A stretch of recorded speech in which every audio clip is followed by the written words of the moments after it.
Nomination প্রথা যদি তুলে দিতে পারেন 80% করাপশন চলে যাবে।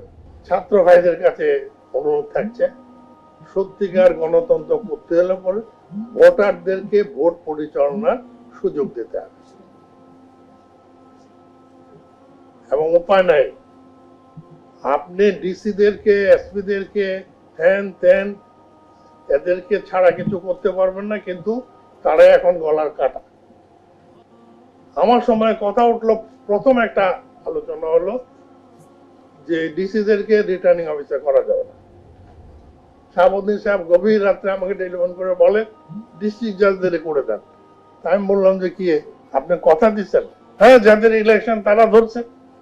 এরশাদ সাহেবের আমলে 50,000 টাকার একটা বান্ডেল নিয়ে একজন আর্মি অফিসার গেছে, আমাদেরকে দিয়েছে এবং বলছে 30% ব্যালট পেপার সেন্টারে পাঠাবে আর 70% রেখে দেবে। We shall deal with that. For the sake of our service we have to do it. আমার কাছে ছোট্ট একটা রেকর্ডার ছিল পকেটে, এটার মধ্যে রেকর্ড করে নিয়ে আমি রাত্রিবেলায় গেলাম শাহাবুদ্দিন সাহেবের কাছে যে this is the query, this is the answer, now tell me what should we do. Shahabuddin সাহেব মাথায় হাত দিয়ে বসে গেল। আমার প্রপোজাল যেটা আছে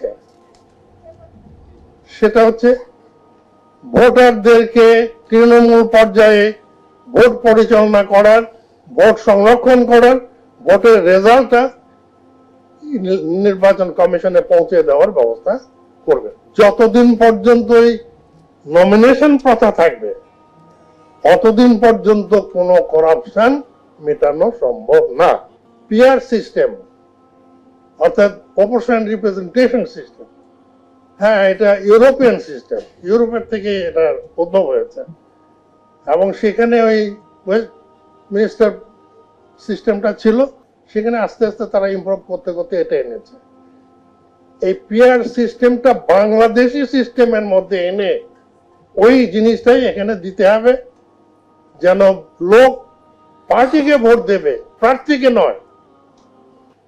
যতদিন প্রার্থীর কথা থাকবে অতদিন যে অবস্থায় এসছে আমি জানি, আমি খুঁজেছি, দেখেছি যে ইলেকশন বাজেট করার সময় ওসি এবং ডিসির একটা ফান্ড হেড তারা করে রাখে, ওসির জন্য এত, ডিসির জন্য এত, নিচের ইলেকশন থেকে উপরের ইলেকশন।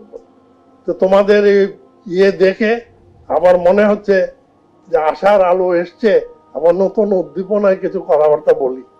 নমিনেশন প্রথা যদি তুলে দিতে পারেন 80% করাপশন চলে যাবে। Nobody will spend money. মানুষ এত ব্যাককেল না। এখন তো যেটা ট্রেডিং হয়েছে 20 কোটি দিয়ে নমিনেশন কিনবো, 20 কোটি মাঠে কয়েকটা হুন্ডা, কয়েকটা গুন্ডার নির্বাচন ঠান্ডা, 5 বছর থাকলে 200 কোটি টাকা লাভ করবো, সোজা হিসাব। এটা বলাইতে পারবেন না।